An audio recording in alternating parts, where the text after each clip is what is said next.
சொத்துல பங்கு இருக்குது, கேட்காதவங்களுக்கும் பங்கு இருக்குது. கேட்காதவனுக்கு நம்ம தேடி தெரிஞ்சு கொடுக்க வேண்டிய சூழல் இருக்குது. இதை அல்லாஹ் தஆலா சொல்லி காட்டுகிறான். கண்ணியத்துக்குரிய சகோதரர்களே, இந்த அந்த ஜக்காத்தின் மூலமாக நிறைய நன்மைகள் நம்ம அடைகிறோம். அதுல பல சுருக்கமான சில செய்திகள் சொல்றேன். முதல்ல இஸ்லாம் அதனால தான் பூரணமாகுது. ஏன்னா இஸ்லாம் 5 அடிப்படைகளில் நிறுவப்பட்டிருக்குது. அந்த 5ல எந்த அளவுக்கு பலகீனமாகப்படுதோ அந்த அளவுக்கு இஸ்லாம் தகருது. ஜக்காத் என்கிறது இஸ்லாத்தின் அடிப்படைகளில் ஒன்று. அதை செய்வதன் மூலமாக இஸ்லாம் பூர்ணமாகிறது. யாராவது அதை மறுத்தான்னு சொன்னா இஸ்லாத்தை விட்டு வெளியே போயிடுறான். அதனாலதான் அபூபக்கர் ரலியல்லாஹு அன்ஹு அவர்கள் தங்களுடைய ஆட்சி காலத்தில் ஜக்காத்து தரமாட்டோம் என்று மறுத்தவர்களோடு போர் செய்தார்கள். உமர் ரலியல்லாஹு கேட்டாங்க, அவங்க லா இலாஹ இல்லல்லாஹ்னு கலிமா சொல்லி இருக்கும் போது எப்படி நீங்க அவங்களோட போராடுவீங்கன்னு கேட்டாங்க. அபூபக்கர் அவங்க சொன்னாங்க, ரசூல் ஸல்லல்லாஹு காலத்தில் கொடுத்த ஒரு ஒட்டக குட்டியையாவது தரமாட்டேன் என்று யாராவது வாதிட்டால் அவர்களோடு நான் போர் செய்வேன் என்று அதுல உறுதியாக இருந்து அவங்கள தோற்கடித்தார்கள் அபூபக்கர் அவங்க. அப்ப ஜக்காத்ங்கிறது இஸ்லாத்தை பூர்ணப்படுத்துது. இரண்டாவது, ஒரு மனிதன் தன்னுடைய சொத்து விஷயத்தில் அல்லாஹ்வுக்கு கட்டுப்படுகிறான் என்கிற நிலையை ஏற்படுத்துது. நம்ம அல்லாஹ்வுக்கு கட்டுப்படுகிறோம், அடிபணிகிறோம் என்கிறதுக்கான அடையாளமாக ஜக்காத் ஆகிறது. அடுத்ததாக, இந்த ஏழை பணக்காரனுக்கு இடையில இருக்கக்கூடிய பாகுபாடு என்கிறது உலக நாடுகளில் பல போராட்டங்களை, பல பிரச்சனைகளை, பல இந்த சேகுவரா போன்ற குழப்பங்களை ஏற்படுத்தி இருக்குது. இந்த ஜக்காத்து முறையாக கொடுக்கப்பட்டால் இந்த ஏழை பணக்காரர்களுக்கு இடையில் இருக்கக்கூடிய இடைவேளை, அவங்களுக்கு இடையில் இருக்கக்கூடிய பகை உணர்வு, அவங்க இடையில் இருக்கக்கூடிய பொறாமை உணர்வு, இவற்றை நம்ம சீர் செய்யலாம், அது குறையலாம். ஏழைகள் புரட்சி செய்யக்கூடிய ஒரு சூழ்நிலை ஏற்படாது. அடுத்ததாக, இதன் மூலமாக பணக்காரர்களுடைய சொத்துக்கு ஒரு பாதுகாப்பு கிடைக்கும். ஊர்ல ஒருவன் இருக்கிறான், நல்ல வசதி, யாருக்குமே எதுவுமே கொடுக்க மாட்டான். இந்த நிலையில் இருக்கக்கூடிய ஒருவருடைய சொத்தை 4 பேர் வந்து களவெடுக்கிறான். கண்டாலும் விட்டுட்டு போய் ஒத்தனைக்கும் கொடுக்க மாட்டான்னு சொல்லி. ஆனா ஊர்ல வசதியாக இருந்து 4 பேருக்கு செலவு செய்யறவனுக்கு ஒரு பாதிப்பு வருதுன்னு சொன்னா அந்த நேரம் ஊர்ல உள்ள ஏழையா இருந்தாலும் அதை தடுக்கிறதுக்கு முற்படுவான்.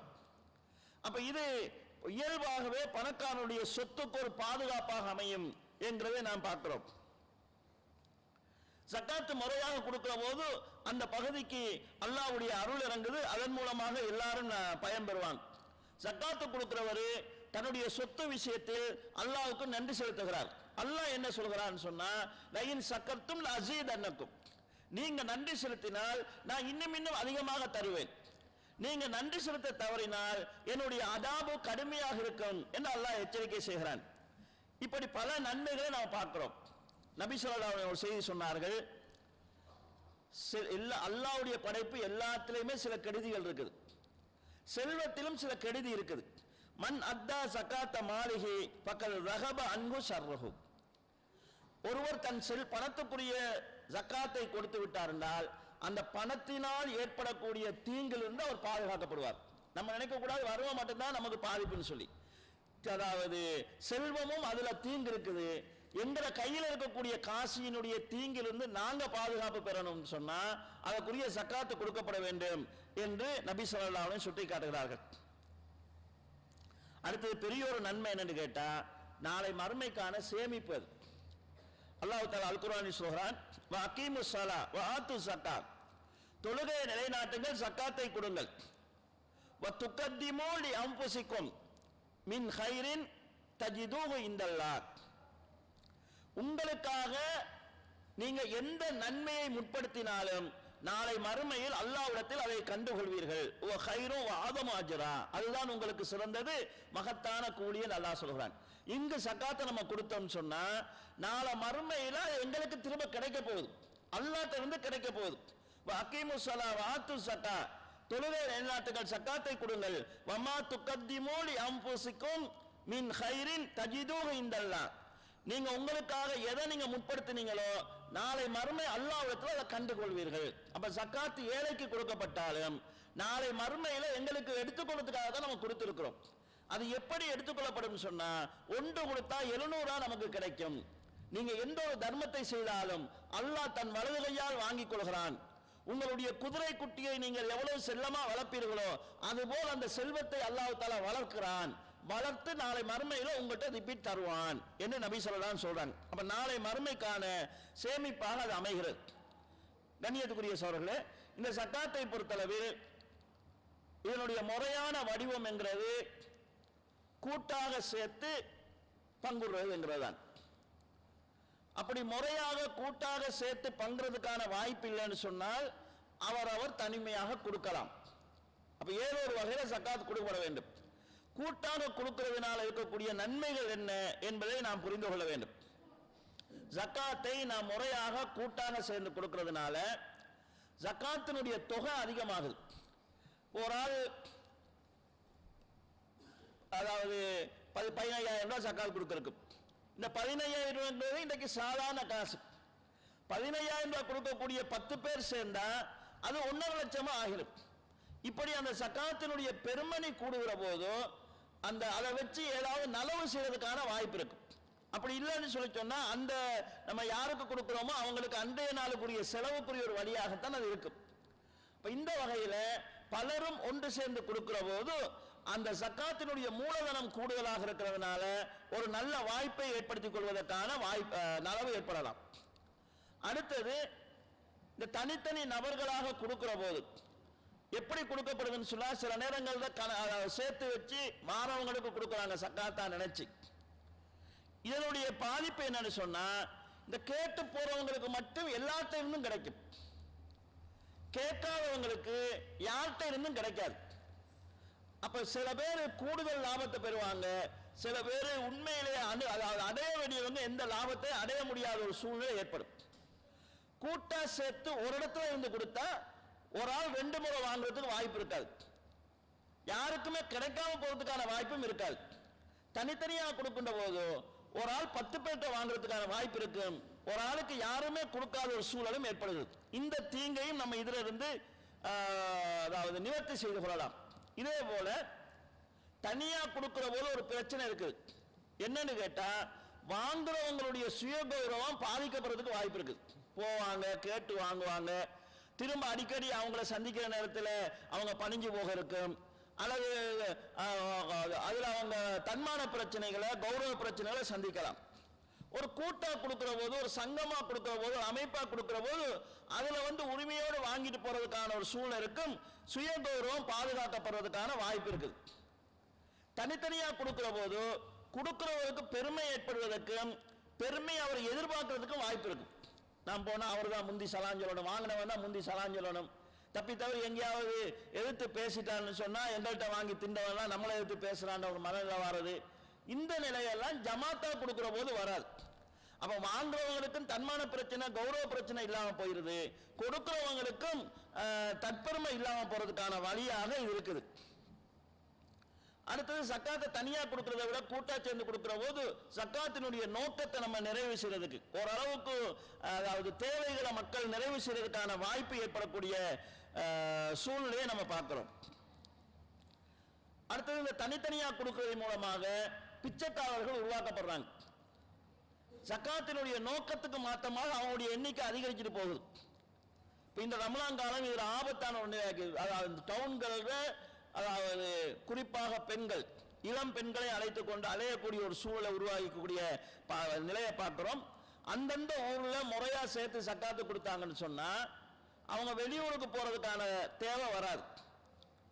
இந்த தனித்தனியா கொடுக்கிற வழிமுறையின் மூலமாக வெளியூர்ல இருந்து இங்க வருவாங்க, இங்க இருந்து வெளியூருக்கு போவாங்க, உரிய முறையில போகாத ஒரு சூழலை நாம் பார்க்கிறோம். அடுத்ததாக கண்ணியத்துக்குரிய சகோதரர்களே, இந்த தனித்தனியா கொடுக்கிற போது கணக்கு பார்த்து கொடுக்கிறது இல்லை. சில நேரங்கள் வாரதுகளுக்கெல்லாம் இதை சக்காத்து சக்காத்துன்னு சொல்லி அவங்க ஹதியா கொடுக்கறதெல்லாம் சக்காத்துல லிஸ்ட்ல கேட்டு கொடுக்கறதுக்கான சூழ்நிலைகள் ஏற்படுது. அப்ப இந்த மாதிரி பிரச்சனைகளை தவிர்க்கிறதுக்கு கூட்டாக கொடுக்கிற நடைமுறைங்கிறது பெரிய உதவியாக இருக்கு. சில நேரங்களில் தனியா கொடுக்கிறவங்க வேற சில பிரச்சனைகளை சந்திப்பாங்க. உதாரணமா இந்த வருஷம் அவரோட கையில் 50,000 ரூபாய் சக்காத்து பணம் இருக்குது, 50,000 ரூபாய் கொடுக்குறாரு. இந்த வருஷம் வாங்கினவங்க இதே கணக்கா அல்ல இதை விட கொஞ்சம் கூட அடுத்த வருஷம் எதிர்பார்ப்பாங்க. அடுத்த வருஷம் அவருடைய பொருளாதாரம் குறைஞ்சி ஒரு 20,000 ரூபாய் தான் இருக்குன்னு வைங்க. போன வருஷம் வாங்கினவெல்லாம் திரும்ப வருவான் அதே கணக்கு எதிர்பார்த்து கொண்டு. அப்ப அங்க ஒரு சங்கடத்தை அவர் சந்திக்க வேண்டிய சூழல் வரும். இப்படியான சிக்கல்கள் இருக்குது. எனவே கூட்டு முறை என்கிறது தான் சிறந்தது, சரியானது. அப்படி அந்த வழி இல்லை என்று சொல்லி சொன்னால் தனிப்பட்ட முறையிலும் கொடுக்கலாம். ரசூலுல்லாஹ் சொன்னாங்க, ஒரு காலம் வரும் ஜக்காத்தை எடுத்துட்டு தேடி தேடி திரிவாங்க, ஜக்காத்து வாங்குறீங்களான்னு தேடி திரிவாங்கன்னு சொல்றாங்க. அப்ப தனியாக ஜக்காத்து கொடுக்கக்கூடிய சூழலும் வரலாம் என்கிறத அந்த ஹதீஸ் எங்களுக்கு சொல்லி காட்டுது. இப்படி கண்ணியத்துக்குரிய சகோதரர்களே, ஜக்காத்தினுடைய சிறப்பு முக்கியத்துவம் அத்தியாவசியமானது. ஜக்காத்து வாங்குறவங்களை பொறுத்தவரை ஒரு விஷயத்தை விளங்கிக் கொள்ள வேண்டும். ஜக்காத்து பெற தகுதியானவங்க 8 பேருங்கிறது குர்ஆன்ல வருது. இந்த 8 பேர்கள்ல மிஸ்கீன்கள், ஃபக்கீர்கள், ஏழைகள் என்கிறவங்க சொல்லப்படுறாங்க. இஸ்லாத்தினுடைய பார்வையில் 10.5 பவுனும் 1 கிராமும் அளவுக்கு தங்கத்தினுடைய அளவுக்கு பொருளாதாரம் உள்ளவர்கள் மிஸ்கீன் என்கிற நிலையில் இருக்க மாட்டாங்க, ஏழை என்கிற நிலையில் இருக்க மாட்டாங்க. அதனுடைய அளவு கூடி குறையலாம், தங்கத்தில் பெருமதி ஏறுறதுக்கேற்ப ஏறும். ஒருவரிடத்துல இந்த அளவுக்கு நகை இருக்குதுன்னு சொன்னால், அது ஆடம்பர பொருள் இருக்குதுன்னு சொன்னா, அவங்க எங்களுக்கு சக்காத்து தாங்கன்னு சொல்லி சக்காத்துக்கான விண்ணப்பம் செய்யக்கூடாது. வேற பிரச்சனை இருந்தால் அல்லது அதாவது நிறைவேற்ற முடியாத கடன்ல இருக்கிறாங்கன்னா அவங்க இந்த நிலையில இருந்தாலும் அவங்க அதுக்குள்ள வரலாம். அல்லது ஜக்காத்துக்கு நிதி சேர்க்கிறவங்க லிஸ்ட்ல இருந்தாங்கன்னு சொன்னா ரசூலுல்லாஹ் காலத்துல மாதிரி அவங்க வசதியானவங்களால இந்த நிலையில வரலாம். அல்லாஹ்வுடைய பாதையில போராடுகின்றவர்களாக இருந்தாங்கன்னு சொன்னா அவங்க வசதி உள்ளவங்களாக இருந்தாலும் இந்த வசதி இருந்தாலும் இந்த வாங்குறவங்களோட லிஸ்ட்ல வரலாம். முஅல்லபத்துல் குலூப் என்கிறவங்க கூட வசதி இருந்தாலும் இந்த வாங்குறவங்களோட லிஸ்ட்ல அவங்க வரலாம். ஆனா இந்த எந்த பிரச்சனையும் இல்லாம சாதாரணமாக இருக்கிறவங்க எல்லாம் ஜமாத்தால சும்மா தானே கொடுக்குறாங்க, எல்லாரும் எடுத்துட்டு போற மாதிரி நாங்களும் எடுத்துட்டு போவோமேங்கிற நிலையில இந்த அதாவது 10.5 பவுன் நகைக்கு மேற்பட்ட அளவுக்கான வருமானம் அதாவது பணம் உள்ளவங்க அல்லது நகை உள்ளவங்க ஜக்காத்துக்கான விண்ணப்பிக்கிறத தவிர அது நமக்கு உரியது கிடையாது, அதை விட கீழ்நிலையில் இருக்கிறவங்களுக்கு உரியது. ஏன்னா இப்படி பலரும் விண்ணப்பிக்கிறதுனால உண்மையிலே ஜக்காத்தின் மூலமாக அடைய வேண்டிய பயனை அடைய முடியாம போது ஆட்கள்ல துவக்கூடியது. ஒரு ஆளை விட்டு இன்னொரு ஆளை கொடுத்தா எல்லாரும் பிரச்சனை பண்றாங்கன்னு சொல்லி 10, 15, 5, 6 பிரிச்சு கொடுக்கறதுனால அவங்களுக்கு பெருநாள் செலவுக்கு காசு கொடுக்கிற மாதிரியான சூழ்நிலை வருது. ஜக்காத்தினுடைய உண்மையான நன்மையை உண்மையான லாபத்தை அடைய முடியாத சூழல் ஏற்படுது. எனவே கண்ணியத்துக்குரிய சகோதரர்களே, அந்த ஜக்காத்து முறையாக கொடுக்கப்படும் சொன்னால் ஜக்காத்து கொடுக்கக்கூடிய வசதி உள்ளவர்களும் தங்களுக்கு ஒரு மூலப்பட்ட நிலைக்கு வரணும். ஜக்காத்தை வாங்குறவங்களும் சிந்திச்சு நிதானமா சிந்திச்சு இது நமக்கு ஹலால் தானா நமக்கு உரியதானா என்கிறத நினைச்சு விட்டு கொடுத்து போற நிலைக்கு வரணும். இப்ப இந்த முறை ஜக்காத்து சேர்த்து ஊர்ல உள்ள 10 பேருடைய பிரச்சனையை தீர்க்க முடியும், 100 பேருடைய பிரச்சனையை தீர்க்க முடியாது என்று சொன்னா 10 பேருக்கு கொடுக்கறத 100 பேருக்கு பிரிச்சுட்டாங்க என்று சொன்னா யாருக்கும் பிரச்சனை தீராது. அப்ப என்ன செய்யலாம், பொறுத்து கொள்ளணும். 10 பேராவும் பிரச்சனை தீரட்டும், அடுத்த முறை வாரவங்களை நம்ம வரலாம் என்கிற மாதிரி ஒரு மனநிலை வந்தால்தான் அந்த ஜக்காத்தின் மூலமாக அடையக்கூடிய பிரச்சனை அடையலாம்.